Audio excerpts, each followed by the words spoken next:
Welcome back to my channel. My name is Tom the Viking, and today I am going to share with you my tier list of personality traits in Crusader Kings 3. We better get started as it's going to be a long video, as I want to give you a couple of sentences about each of the trait and why I have placed it in specific tier. Let's start with the first personality trait, which is brave.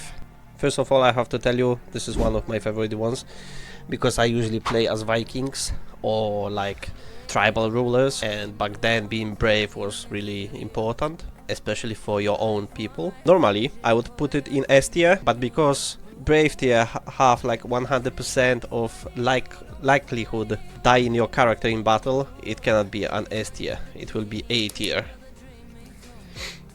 The next one is the opposite of brave, which is craven. Maybe as a craven you are scared of being in battle, but then you are really good at scheming people. This gives you a bonus of +2 in intrigue, +10 hostile scheme resistance, +10% scheme secrecy.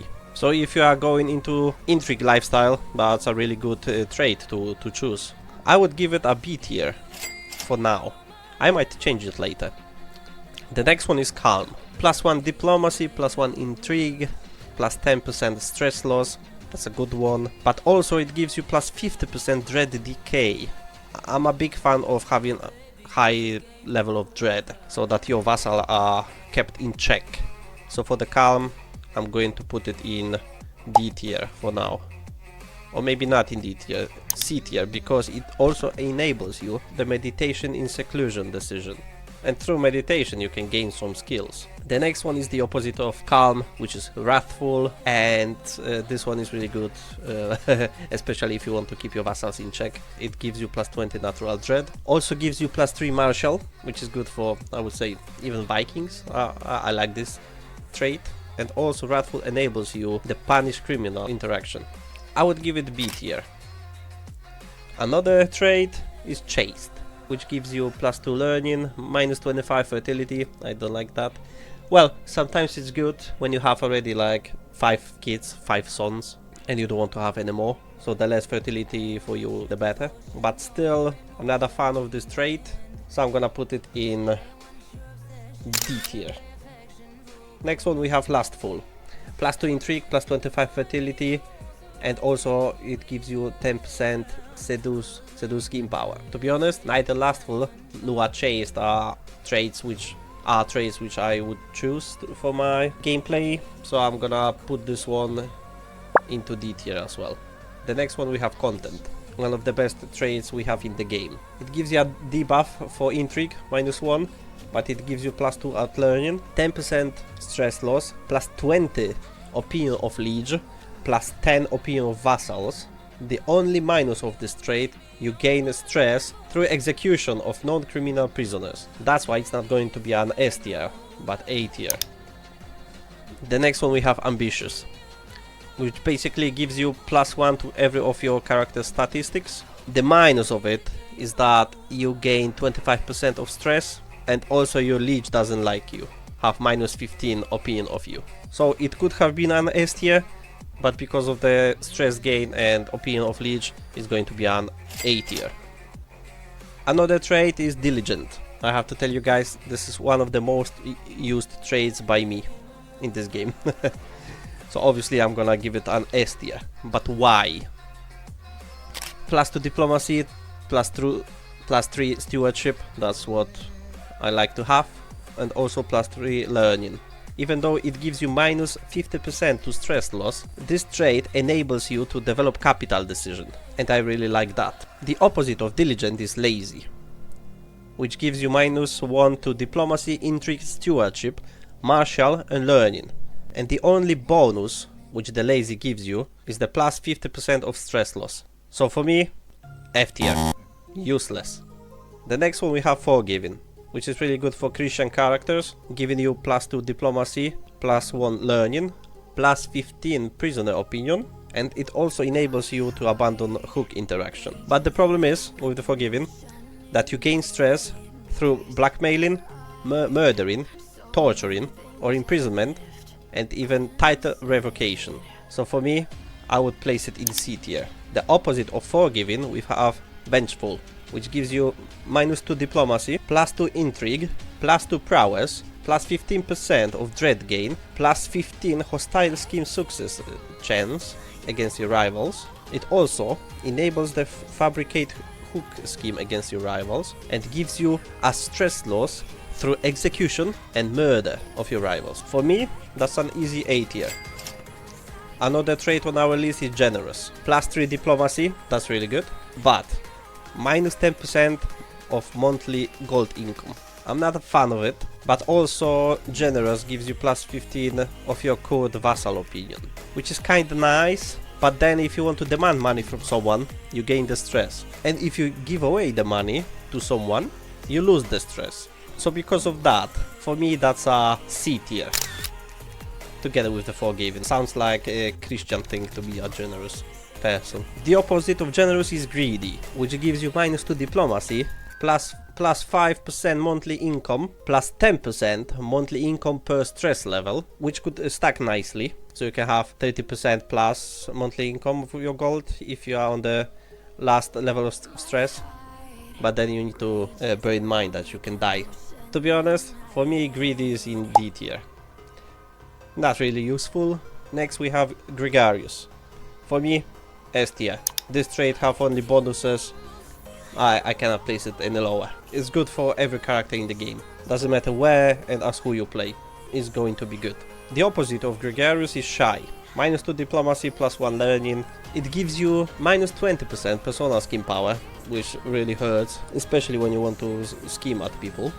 A good thing is in Shy that it gives you +20% hostile scheme resistance. Nobody going to scheme on you as well. +5 plague resistance, +30% learn language scheme power, and +25% travel safety. But because I'm playing mainly as Viking, so Shy is one of the traits which I have never used.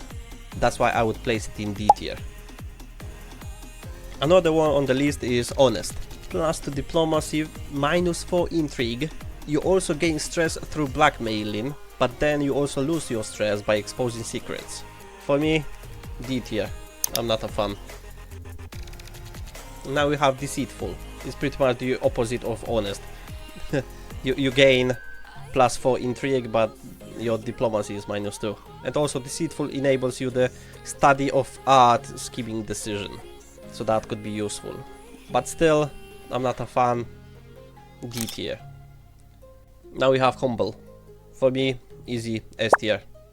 Pretty much good for every religion and every character. The opposite of Humble we have Arrogant, which gives you +1 monthly prestige, which could be good for tribal rulers, but I still believe there are much better traits than Arrogant. And except of the prestige, it doesn't give you anything else. So for me, that's a D tier. +2 stewardship, -3 intrigue, +1 learning, +15 vassal's opinion. It also increased your initial legitimacy, which is really important. And you also lose the stress by exposing secrets. But then you gain stress through blackmailing or executing your prisoners.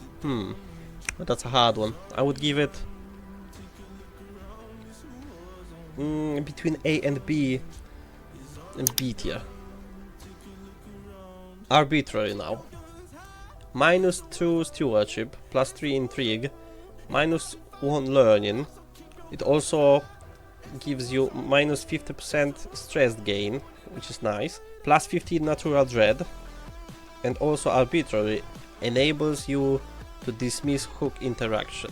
Because it gives you -2 stewardship, I cannot place it in A tier, but because it gives you +15 natural dread, it can be still placed in B tier. Next one is Patient. I cannot say much about it. S tier straight away. It's going to be good for every character. The opposite of Patient obviously is Impatient. -2 learning, +20% of monthly prestige. Potentially it could be good for tribal rulers, because you have to use your prestige to upkeep your men at arms. And also, this trait enables you the expedite schemes and decision. If Patient is in S tier, I shouldn't really place the Impatient there. I think for me that's going to be a B or C? No, C tier. It's not that good. Only the prestige is good. Now we're going with Temperate. For me, because it gives you +2 stewardship and plus 0.25 health boost, S tier, easily. Plus you're going to have more counties under your rule. Gluttonous.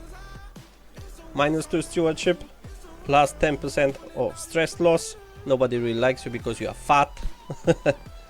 But then you are less likely to die from poisoning during murder schemes. So technically you can live for longer because nobody will be able to kill you by poisoning you. But then you might die because you will be fat. So for me, D tier. No. F tier. I'm changing my mind. Another one we have trust in. +2 diplomacy, -2 intrigue, obviously. +15 to opinion of liege and your vassals. That could be important if you are playing as a diplomacy focused ruler. The only thing which I don't like in this trait is that you gain stress through blackmailing of execution of non-criminal prisoners. So for me, trusting I would put in something between A and B. I will put it in B tier. The next one we have paranoid. I'm not a fan. I have never had paranoid trait before because it gives you +100% stress gain. Even though it gives you +25% of dread gain, it's still not worth to have. So for me, F tier. Another one is zealous. If, like me, you are playing a character with religion far away from its home, like for example I play a series of Freya, which is a Norse shield maiden in Japan, it's good to have zealous because your liege will definitely ask you to convert to his own religion, and while having zealous he will not be able to ask you. The trait itself gives you +2 martial, +20% of monthly piety, which is nice. The big minus of this trait though is -35 of different opinion faith, and also you will not be able to convert to other religion that easily, because if you would like to convert to another religion it will cost you more by 20% of the cost of conversion. I forget to mention that zealous also gives you a stress loss through execution of the prisoners if they are from different faith than yours. So for me, that's A tier. Another one we have cynical. It gives you +2 intrigue, +2 learning, that's nice. -20% monthly piety, but -20% of faith conversion cost. So cynical is the opposite of zealous. Cynical will allow you to convert to other religion much easier. I cannot say anything bad about cynical, so for me, A tier. We have only 6 traits left. Let's go with the compassionate. I'm not a fan because I'm a Viking. +2 diplomacy, -2 intrigue, -15 natural dread. I really don't like the compassionate trait. The only plus which I see in this trait is that it enables you to adopt a child, I think. It enables you to adopt a child. But the big minus of compassionate is that you gain stress through pretty much everything. So for me, F tier. Another one is callous. -2 diplomacy, but then there's a lot of bonuses like +2 intrigue, +25% dread gain, -25% dread decay, and also -20% tyranny gain. The only problem with callous is that, so always make sure you're gonna demand something from them, like a hook or maybe gold. For me, that's a B tier. The next we have sadistic. I'm a big fan of it because it gives you +35 natural dread. That's the most you can get from single trait. It also gives you +2 intrigue and +4 to your prowess.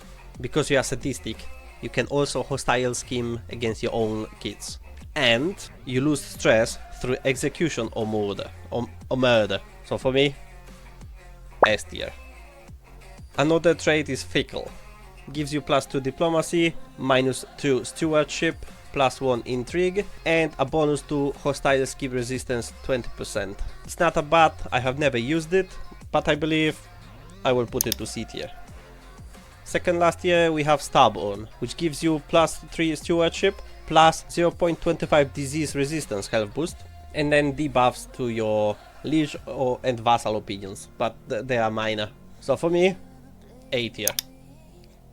And the last tier on our list is eccentric, which gives you -2 diplomacy, +2 learning, +50% stress gain, but then you have also plus 50% stress loss. I'm a little bit confused. It also gives you plus 20% monthly lifestyle experience. That's a really good thing. And plus 10 same trait opinion, but like most of the traits.